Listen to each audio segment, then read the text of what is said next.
The Why Me Project, an exclusive presentation of Faith Strong Today.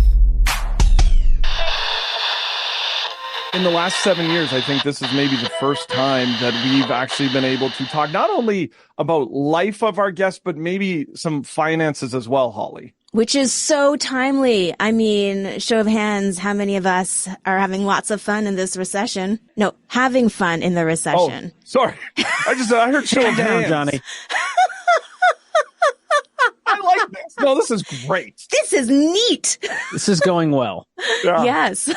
I think of today, though, Halls, as like this is going to be a therapy session for us because we'll just pick George's brain and he'll leave this being like, man, I should have like charged them more money. Exactly. Trust George me, I did Kamel, not think this was a money-making scheme.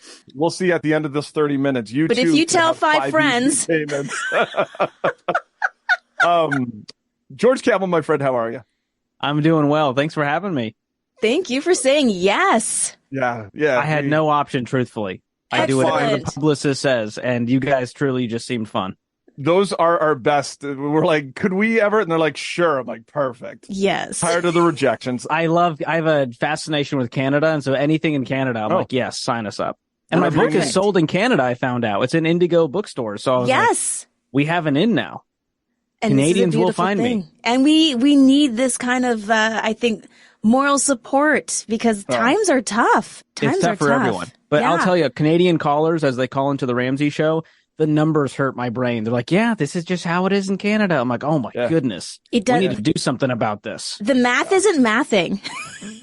So I'll try to help with what I can. Yeah.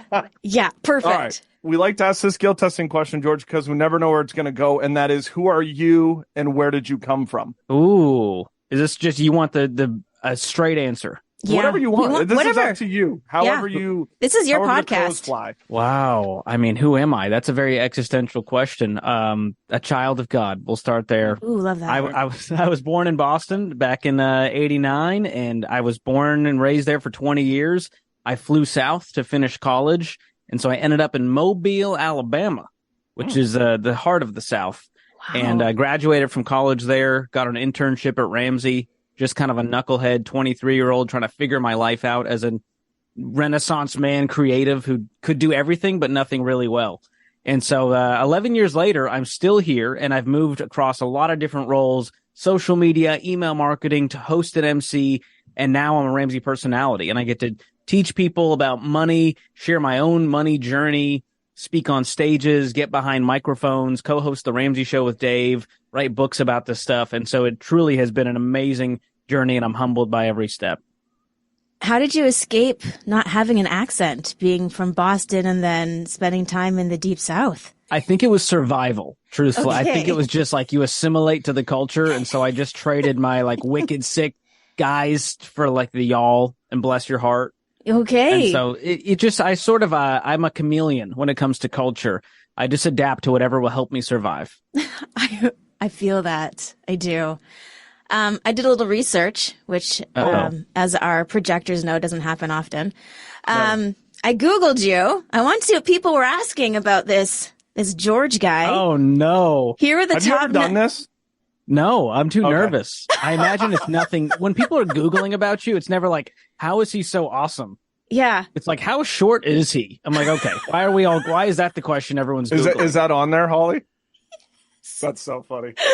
Okay, here are the 9 things. Starting from the bottom. 9. We're going from 9 to 1, okay? George Kamel, Arabic? Yes, that is true. My parents are immigrants from the Middle East, Egypt and Syria. I do speak fluent conversational Arabic. Grew up in an Arabic Baptist church. Yes, they exist. I think there's about 5 in the U.S. There's probably a few in Canada, too. Yeah. And so very interesting, beautiful culture. Love the food, love the people. And if you're good, I might drop an Arabic line at the end of this. Oh, I hope so. Let's be good, goes. Johnny. Does that mean that you're a better Christian because you understand Jesus' actual words? I do feel a deeper connection than most people. Like, and here in America, we've sort of created this like American Jesus, which is very confusing white Jesus. to me. Yes. And I'm always just like, but you know where he's from, right? And so that part always confused me. And so I have not been back to the motherland, to the Middle East. I'd love to go someday and experience it, do a trip to, Israel, Egypt. Once things hopefully calm down over there. Once we have a little more peace in the Middle East, I'd be happy to visit. Yeah, absolutely. Ethnicity. So we've already clarified that. Yes. I did a 23andMe just to verify, and it was 100%. Sure. It was like North African, Egypt, and Western Asia, which is Syria. And so these questions were actually, George asked these questions about himself just to make sure that they were accurate. It was me trying to figure out who I am. Yeah, who I am and where did I come from? Yeah. Your height came in at number 7. I guess because I make a lot of short jokes, people are always like, how short is he? Or they meet me in person, and the first thing they say is, wow, you're shorter than I thought. And I went, well, yeah, you ain't prettier than I thought. Yeah. But I am 5'6". Oh. And it's one reason I stay humble. God made me 5'6" for a reason. I appreciate you didn't put like little increments, because I would say I'm 5'2"3/4. I could add the half, but I feel like I just own it. Johnny's I think tall a people monster. Get away with, Johnny gets away with not having much personality as a tall, as a tall human. You can just get away with more. Yeah. By doing 5'7", less. what do you do? I'm dunking on you. Exactly. So I'm a proud short king. Is that we now have a name for that?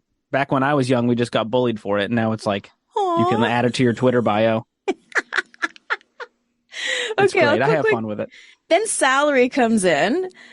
People wondering about Wikipedia. They are searching your book at number 4. Your net worth comes in at number 3. Okay. Your age at number 2. And guess what the number 1 thing that is being searched about you? Wife? Yes! That's big. Your wife is My the wife coolest Whitney thing would be about so you. Honored. I guess, are they wondering, like, who married him? Is it like a question mark? Or are they hoping I'm single? I don't know what the heart behind that is. They just are curious. Is this George They just know Feller behind with every wife? great short king is a short queen. So there you go. That's what the world is wondering about better you. to not wear heels. It feels all of that feels vain. It's all, what's his height? How much does he make? What's his net worth? Yeah. No one, no one's ever really asking about the heart. Yeah. Well, let's get to the heart then. Yeah. Cut that up. Forget all those questions. How's your heart? Does she keep a piece of paper on the desk just to rip? 100%. Yeah, there was actually nothing written on it at all. She memorized that part, and she's like, I'm out. So you start working at Ramsey. Was Ramsey the goal going into this, or did you just like, oh wait, they said yes and hired me? I think a little bit of both. As you guys know, as a college grad, you're just like, somebody wants me? Anybody? And I was a big fan of John Acuff and Stuff Christians Like, and all that whole movement and book and blog. And so I wanted to work with John. And so I reached out to him over Twitter, and he got me connected with HR. And they were like, well, you already graduated college. You can't be an intern. So we need to find you a temp job if this is going to work. So that was really my foot in the door. I was attracted to people who had a inspiring message, sharing it in a funny and creative and humorous way. So that's really what drew me to Ramsey. It wasn't Dave at first. It was, well, this guy happens to work for this Ramsey place. I guess I'm moving to Nashville from Alabama. So I moved to Tennessee for that internship. And a few months later, the internship ended, and we both liked each other. And so I looked around for any job, and I found one in email marketing. And I was like, I built a website once in high school. I could probably build emails. And so I figured it out. I was just real hungry, read whatever book I needed to, and landed that full-time job there. And that was July of 2013. So coming up on 11 years now. Wow, congrats. Thank you. That's incredible. I mean, working in a place that you are working in now, you have so many resources at your fingertips by way of people and wisdom. Was it all it was cracked up to be? Looking back over the past, decade, was it worth it? Oh, yeah. It was 100% worth it. I feel like this place truly raised me. I started here just sort of, like post-college punk rock skater boy and not really knowing what I wanted to do. And through, a lot of the leadership here and opportunity and just working my tail off and meeting some amazing people, I just sort of found what I was wired to do, as my friend Ken Coleman likes to say. And so over that time, I moved through different roles in my career journey. I think this is my 6th job here and probably my last job here as a Ramsey personality. But I really wanted to to share a message and be on stages. That was my heart. I was a musician in a former life. And so I always enjoyed entertaining. And through the Ramsey plan, it changed my life. Going through Financial Peace University. When I started here, I was $40,000 in debt, 36 grand in student loans, 4,000 in credit cards. I really had no clue what I was doing with money. And luckily, Ramsey onboards you by going through Financial Peace University. And that's really where the money journey started, where I went, oh my gosh, if a broke millennial like me can do this, anyone can do this. And so as I lived out the plan, I met my wife here at Ramsey. She actually just retired like 4 days ago to stay home with our daughter now. So she had an amazing 9-year career here. And so I miss my actual work wife now. It's sad. That's so sweet. It's really sweet. So this place means a lot to us for 1,000 reasons, but the money plan is really what got me on this path to help people figure it out, regardless of their age and where they're at financially. The whole book that I wrote, Breaking Free from Broke, was to give people hope that it's still possible today, regardless of where they're at. Yeah. For those, not that it's about me, but I love talking sports, I love talking music, and I love talking money. And I find that we're in a society now where household debt is at an all-time high. We have an obsession with debt because of all of our love of credit cards. Are we just hopeless? Are we ever going to get out of things like this, George? Well, I think that points to like the fall of man, and we can go back to Genesis and explain why we are the way that we are. But I think there's a subset of people. It's sort of a self-fulfilling prophecy. If you think you can or you think you can't, you're right, as Henry Ford once said. And so what I found is the people who I meet on the debt-free stage, they will overcome anything in life because that is the spirit that they have within them. Then we have what we call the Eeyore spirit, this sort of hopeless, woe is me, cynicism, victim mentality. And regardless of where people are at, this is not I understand there's people in really terrible situations. I'm not here to minimize that. But for the average person, if you're tweeting from your smartphone about how hard your life is, it's probably not that hard. Like, I'm just going to be honest with you. And so I think we have the mentality of this generation is it's everyone else's fault. Someone else needs to fix it. Oh my gosh, the boomers ruined it for us all. And have you seen how hard it is in the job market? And then I meet these other Gen Z and millennial people who are like, oh, I'm doing what I love. I'm making great money. I got out of debt. I bought my first home. I'm enjoying my life. I have less stress. And I'm like, well, it's not a generational thing. It's a mindset thing. Every generation has had that. We've had, we got cynical boomers out there. We got cynical Gen Zers. And so that's what I ended the book with, is a chapter about hope versus cynicism and how I'm a recovering cynic who every day has to make that choice to go like, okay, yes, there's a lot of bad things happening in the world, but what can I do? What can I actually control? How can I affect my family, my community, and my money? It's interesting, there are cynical people, there are positive people, but we really do find ourselves in, I hate to use this, an unprecedented time. These cycles happen all the time throughout history, but we were raised in a day and age where it was the 80s and it was challenging, but we had the beautiful 90s. And so the thoughts about money that we were raised with are now not necessarily translating into the reality of how do you deal with the recession? There was a recession in Alberta before the COVID pandemic happened.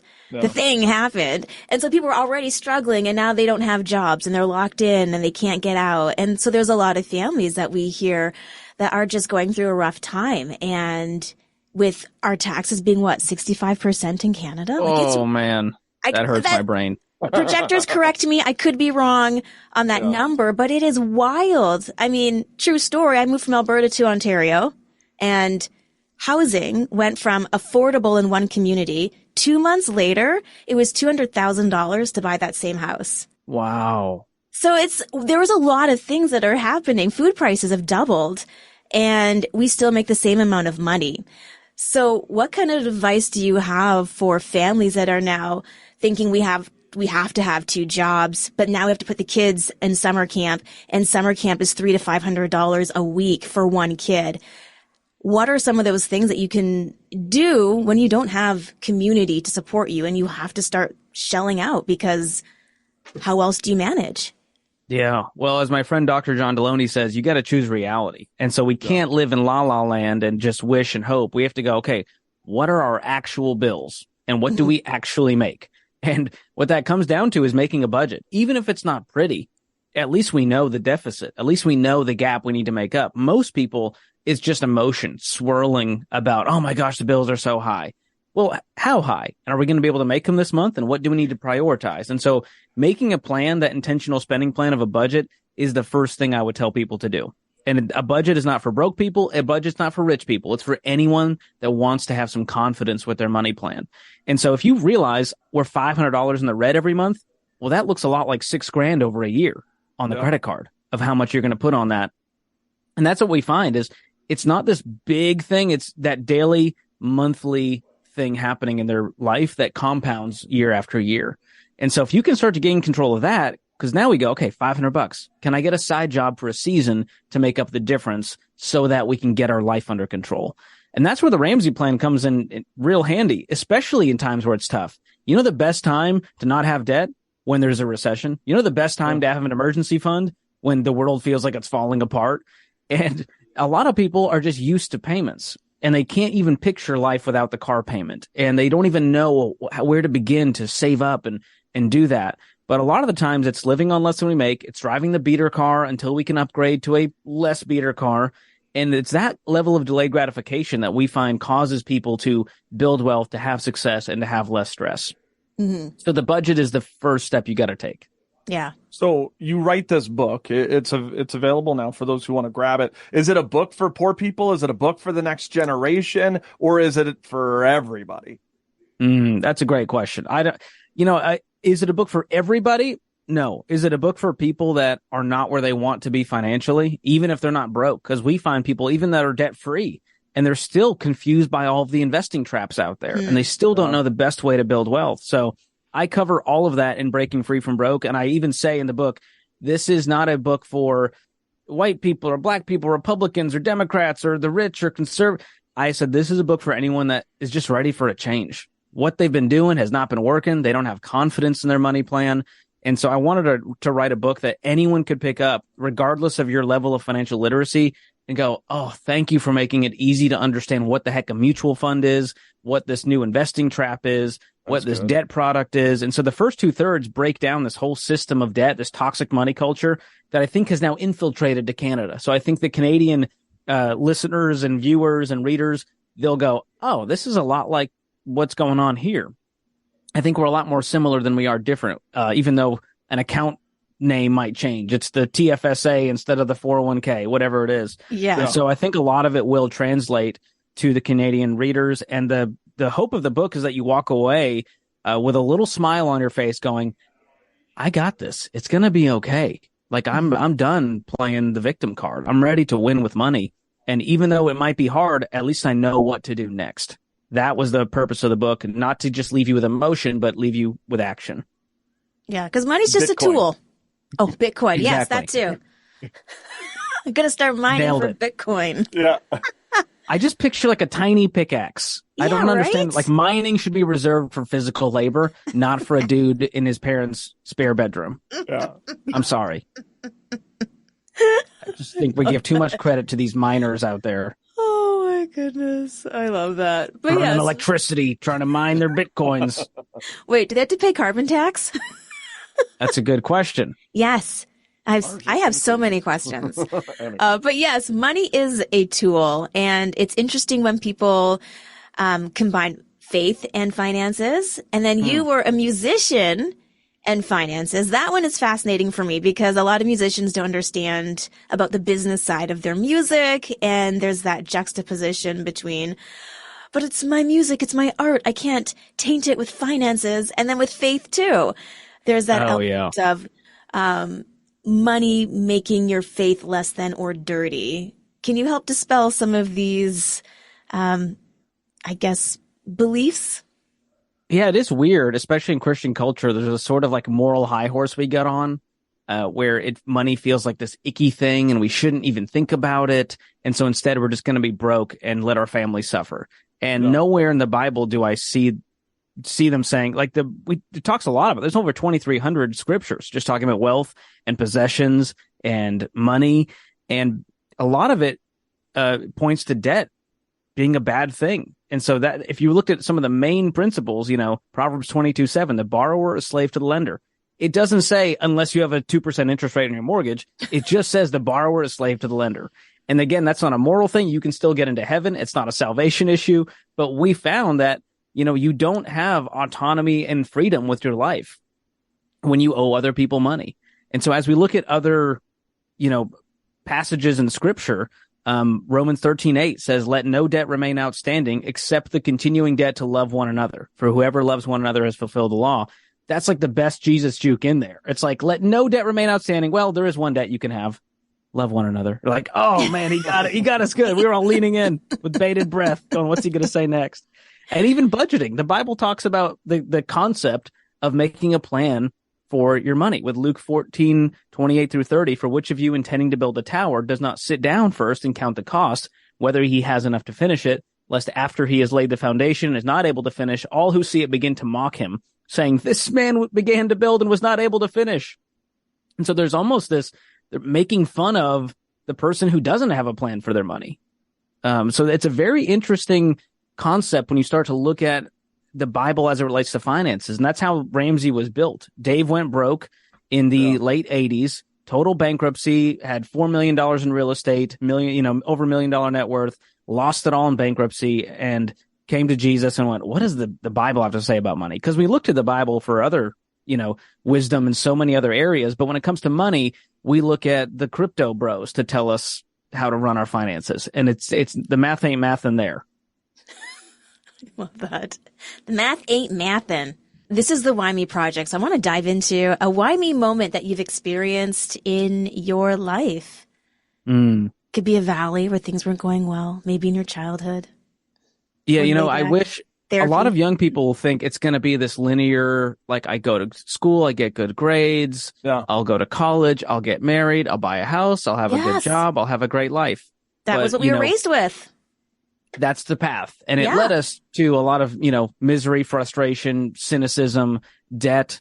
And so my life was a roller coaster as well, with a lot of, peaks and valleys and figuring it out. And I'll just name a few and you'll kind of see the trajectory. And so when I was 18 years old, I was fired from my dream job, which was working at the Apple Store. I was a creative, teaching people how to use the technology. And I was like, I could work here forever. This is my sweet spot. And then I was fired. They did a bunch of sort of like layoff-ish fires. This was 2009, right after the recession hit. And so I lost that job and thought this was my life. Then I moved south, finished college, and was banking on this dream job, hosting on stage for their Winter Jam. We were a sponsor. Our college was giving away scholarships. And I was banking all summer. I moved back to Boston, and I was like, well, I'm going back to Mobile, Alabama, and I'm going to get this job. And I got an email in late August saying, hey, we're moving on. We're not going to choose you for the job. Good luck. Oh. And my whole life, I was like, well, what is my life now? Yeah. And so I got that internship at Ramsey, moved here. I got married, and 2 years later, the marriage fell apart. And that was probably the biggest valley I've experienced, especially coming out of the Arabic Baptist culture, which is very conservative. Like, this stuff just rarely happens. And so that was another, a shameful moment where I was like, what is my life now? This has sort of given me a scarlet letter. In climbing out of that, I also didn't really know what I was doing with my career. And I sort of had this existential crisis of, should I just move back home and just start over and just find something else? And I was sort of in this depression for a good 6 months. And I met my now wife, Whitney, at Ramsey Solutions. In 2017, we started dating. And by late 2018, we were married. And I've stepped into this new role, emceeing and hosting and doing what I feel like born and wired to do, what God created me to do. And all of that helped me step out of that darkness and valley. And now I'm on a peak. We have a beautiful 8-month-old daughter named Mia, who is the light of my life. And I'm like, this is God's goodness on full display in this sweet baby's face. And so I feel so blessed, and it's not without its, trials and tribulations and valleys, but I think that makes the peaks even sweeter, because you can look back and go like, that was God. I could not have carried myself through that. Not on my own volition and strength could I have just mustered it up to be where I am today. And so I think that's where a lot of my self-deprecation and humility comes from. because I sort of just have to laugh and go like, God, why me? And then also now at the peak, you go, God, why me? This is hilarious that you chose me to do this kingdom work. And so I feel very blessed to do what I do. And that's just a short snippet of my life story for you. Mm-hmm. Your life is wrapped up in a lot of things, money. You write this book as an author and somebody who's, immersed themselves in finances. Is there something that you learned from your own book? Something that maybe you didn't know that you came about saying, oh, snap, I didn't know that. Yeah, writing a book is not for the faint of heart. And no. I thought at Ramsey, you have this amazing team, all the support. No, they were just like, yeah, go write. I was like, but yeah, I don't know how to do that. I've never written like a book. Like I write in tweets and paragraphs, not in chapters and, threading the arc. And so it was a labor of love just to figure out how to be a writer. And it was a huge challenge. It was a lifelong goal, since the third grade where I made my little laminated fictional book that you get to present in the class. Yes. And so it was a personal challenge of really going, no, what do you really believe? No, how do you really simplify it? What is the funnier joke about this? What is the more true thing about this? And so it really caused me to dig deeper than just what would Dave say and what are the Ramsey principles? And instead it became, what does God want you to say through this book that will affect people in a way that no other person could? And that became a very different question versus, I'm writing a book for Ramsey and it's got to have the Ramsey principles and how do I do it my way? It became a much weightier thing on my shoulders to go, no, this needs to mean something. I want this to last the test of time. I want to say something that is from the heart that maybe is even hard to say. And so doing all of that, I think the big lesson I learned when it comes to money was that it's so much simpler than we think, and we just overcomplicate it thanks to all of the noise out there on social media and what our parents think and the boundaries and the pressures. And we just sort of spin out with this overwhelming sense of all of the options out there, paralysis by analysis. And this book helped me sort of reaffirm that these principles still work today. They're simpler than you ever thought. And it's possible if you just follow a proven plan instead of thinking that you have, the pride, the greed, the ego. And those are the principles. Proverbs 13:11 was a guiding principle for me. Wealth gained hastily will dwindle, but whoever gathers little by little will increase it. Yeah. And just sort of slowing down your life, which is something we're all trying to do, right? The new wave of let's put down the phones and let's get off social media. I think we're all just trying to slow down because we were not created to live like microwaves. We were created to live like a crock pot, just slowly simmering, steady. God was never in a rush. And yet our lives are just so scattered, running 1,000,000 miles an hour. And that's reflected with our sloppy finances. So when I find that we just slow down and keep it simple, we end up having more joy, less stress, and more wealth down the line. Breaking from Broke is available now at George Kamel on the socials and the YouTube. If Dave's not available, if John's not available, if all the other Ramsey personalities are not available, you have Holly and I to tell people to not be dumb, and we'll come hang out with you down in Nashville. We can sub in. I would love that. And much love to all of the Canadian viewers, listeners. We get calls all the time from the Ramsey Show, so feel free to call on the Ramsey Show. The phone line still works. And so we love talking to our Canadian viewers and listeners and appreciate you guys having me on. George, this is good. Thank you. So we get a bunch of nuggets of goodness from him. Yeah. But I love the fact that he didn't give me enough. So I'm buying the book so I could learn everything else.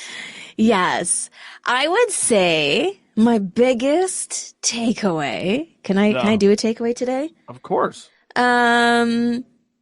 I think sometimes we think there's some kind of woo in money, and it's just something to use. And it's incredible how when we don't have enough, how God provides. Yeah, it's wild.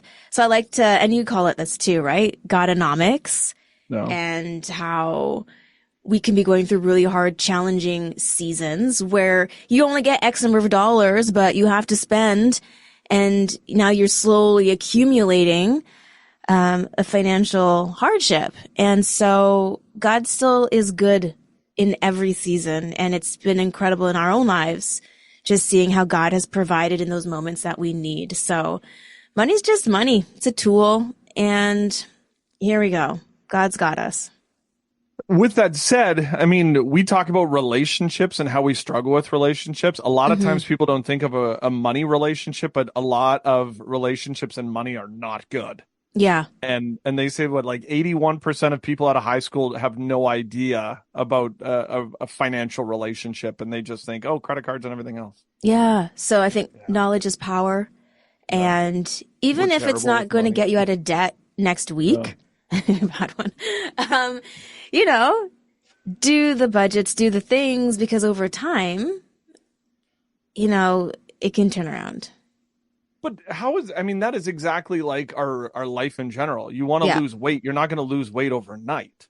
What? You didn't get to where we are without it. It's financially too. We spent. Oh, now we got to try to get out of that. That's not, unless we win the lottery.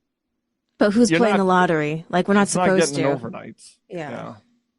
Gambling, we do not support. We're not supporting. I'm just saying, what happens if like a friend of mine wins it and it's like, oh, Johnny, by the way, here's $1 million to get you out of debt. Yeah. And I'd be like, right, but that's only a little bit. I've like way more than $1 million in debt. Is there another zero? Anyways, with that said, big shout out to George. Thank you to the Ramsey team for hooking us up as well. Sarah, who's a part of George's crew. She's phenomenal. And thank you to everybody, all the projectors who continue to help and support 7 years of us doing this. Yes, 7 years. So guys, thank you so much for being on this journey with us. Feel free to ask questions, write comments. We'll do our best to facilitate those. We do love hearing from you. And you can always check us out on Facebook, X, Instagram, and YouTube. the YouTube. And of course, faithstrongtoday.com.